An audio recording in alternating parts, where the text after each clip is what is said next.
To tell us more about the Anti-POGO Act and other matters, we have Senator Sherwin Gatchalian joining us here on Morning Matters. Welcome back to the program. Thanks for your time. Good morning, Gretchen. Good morning to our televiewers.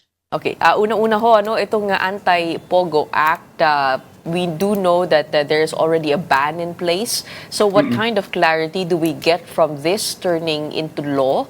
And ano po ang difference niyan? Kasi kung titignan po natin, yung POGO at yung PIGO, ang pagkakaiba lang naman po ng kanilang clientele, nasa ibang bansa yung sa POGO.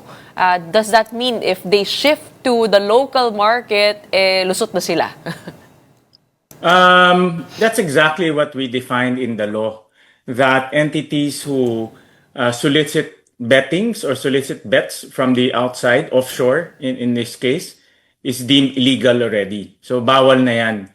So for example, if these PIGO entities will now entice bets coming from the outside of the country, then they become illegal under this law. At the same time, we expanded the coverage of this law because there was a vagueness in terms of who is covered. Like, for example, some of the ecozones are saying that they are not covered by the executive order because they're created by a separate law. So in this law, we impliedly amended those special laws. So even ecozones and freeport zones are now covered by this law. Bawal na sa mga ecozones at freeport zones. At the same time, we expanded also the coverage in terms of who can, those people who are dealing with POGO. So for example, if you are selling items to POGOs, if you are renting condominiums, renting cars, you are now part of the POGO supplier or POGO entity. You can be held liable for dealing with POGOs. So you can't turn a blind eye if for You are one now you own complicit. okay. And what are the fines for that? Well, it ranges from imprisonment up to 12 years and also fines up to millions of pesos. Okay. But ano po yung hindi po ba mas delikado itong if they turn to the local market? Kasi kung if they continue on the same behavior that leads to criminal activity, then pag pinalitan nyo lang po yung market nila, pareho lang din yung masamang epekto niyan. Paano kaya masasala yun? Yung PIGO is what we are seeing right now, yung mga online gaming or online gambling. That's basically PIGO. Yung mga nakikita natin on YouTube, the ones advertising on different platforms, these are called PIGOs because they solicit bets coming from inside or within the country. So for now, that is allowed. I say it for now because there are moves to ban even PIGOs. There are also moves to heavily regulate PIGOs. But definitely PIGOs are also activities that we need to make sure that it's not creating social menace to our society. Yes, it creates revenue for government, but the social impact, especially to our children, should be taken seriously. But how do we protect our own citizens from the possible immigration of POGO to PIGO? PAGCOR is tasked to regulate that, and PAGCOR is tasked to look at the technicality. So, for example, these PIGOs right now, yung mga online gambling, they solicit bets from the domestic market. If they all of a sudden open their, because lahat to internet no? So all of these are done in the cloud. So for example, if they are caught soliciting bets from the outside, they will be shut down and they can be sued by government because right now, POGOs are illegal. The act of soliciting bets from the outside and the act of doing business with this type of entities are now deemed illegal. In the same way, e-wallets have already been uncoupled from online gambling sites. But is there a need for legislation, and is there legislation being pushed in the Senate on Yes. PIGOs and online gambling? Yeah. Actually, I filed a bill to heavily regulate PIGOs or online games. Right now, it's decoupled in a sense that if you go to the GCash websites, you cannot play e-games in the GCash websites. But if you go to the websites of this gambling and these online gambling entities, you can still link your GCash there. In fact, I just talked to someone over the weekend, mga ordinary constituents, and they said you can still use your GCash to bet. And that's what we are trying to ban. We want to Remove ban altogether. completely, yes, completely the link between e-wallets to gambling sites.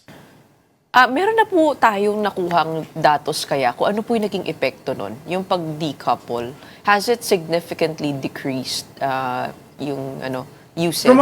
From what I heard from PAGCOR, it has significantly decreased. They said about half, but I don't have the hard data to say it with certainty. These are just conversations with PAGCOR.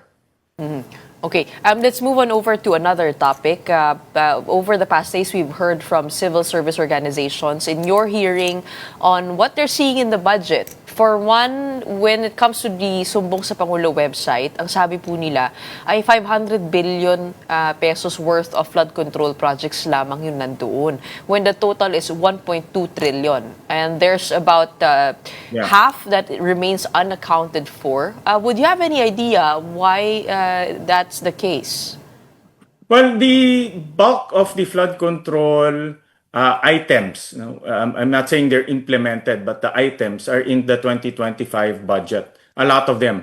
And the Sumbong sa Pangulo website did not upload it yet because 2025 is still ongoing. So, yes, because the 2025 items were not uploaded. And at the same time, I believe that the Sumbong sa Pangulo website only covers 2022 to 2024. So beyond that, it's not covered. I believe that the Sumbong sa Pangulo website is being updated as we go along, especially for 2025.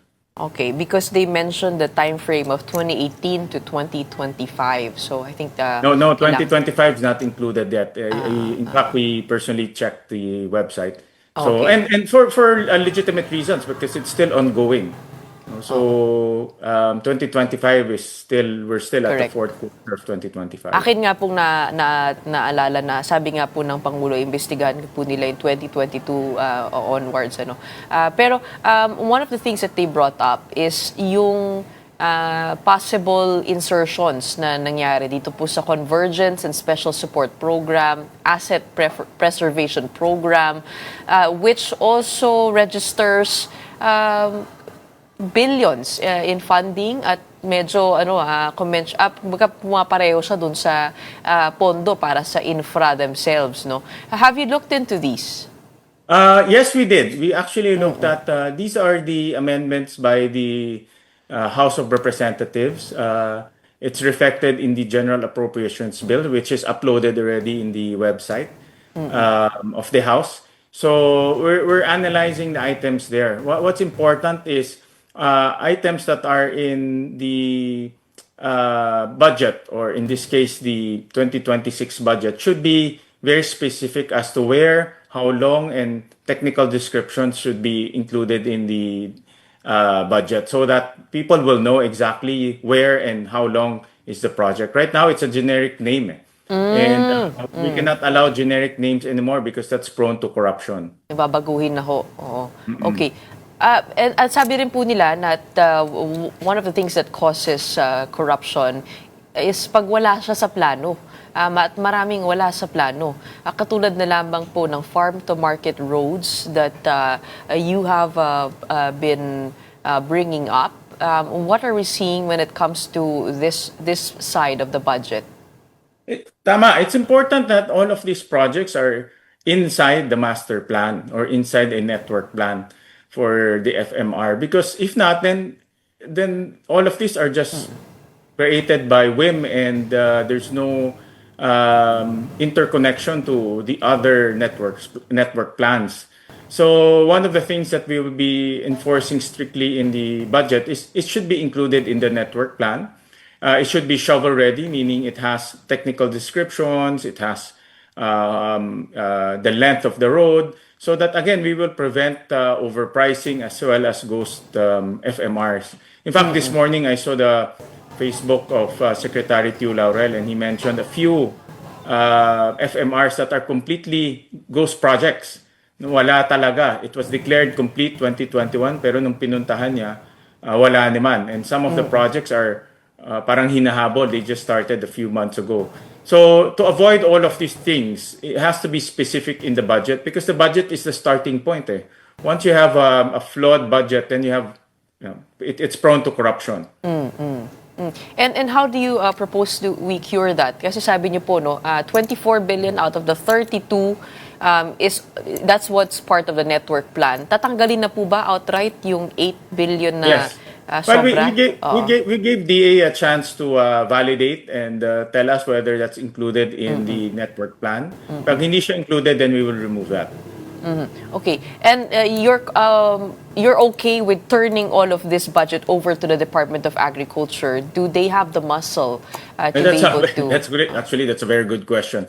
That's another issue, no? Absorptive capacity. Even though we add more budget, if they don't have the manpower, and I saw the interview of Secretary Tiu Laurel that over the years they have reduced the manpower when it comes to farm to market roads. Then adding more budget will not cure the problem. It will just probably aggravate it to a certain extent, because they cannot implement the project, and there's no project to speak of. So it has to be timed and coordinated properly with the DA.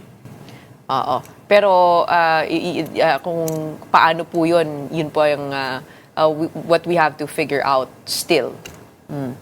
Yes, we have to coordinate with the executive. One of the things that I will do in the next few days is to coordinate very closely with the DA, because at the end of the day, they will be implementing it. And we don't want a waste of funds. We can always add more budget to their programs and projects, but if they cannot implement it, sayang lang. No? Okay. We are headed off to another session by November 10. And sabi po ni Senator Ping Lacson, no, if he is elected chairman, then he will accept the post. Pero that means he has to have the numbers. Ano po ang inyong palagay? Siya po kaya ay ma-re-elect bilang Blue Ribbon Committee chairman? So in my opinion, personal ko ito, no, because Senator Lacson was the one who brought out all of these anomalies after the president made that revelation in the SONA. But Senator Lacson put in more details, like the names, the location, even the modus operandi, even the documents. So in other words, he knows this issue inside and out, and it's just practical for him to take that lead so that we can achieve justice as fast as we can. Because if somebody will start from scratch, it will be very difficult. Mangangapa ka, but since Senator Lacson has already probably a mile away lead compared to all of us, it's more practical for him to take the lead of the Blue Ribbon. Do you think he has the numbers though? Yes, the majority is behind him. Okay. Alam po namin na you need to go, but thank you so much for joining us today for this quick chat. We hope to see more when Senate session resumes. We have Senator Sherwin Gatchalian here on Morning Matters. Maraming salamat. Thank you, Gretchen. Maraming salamat.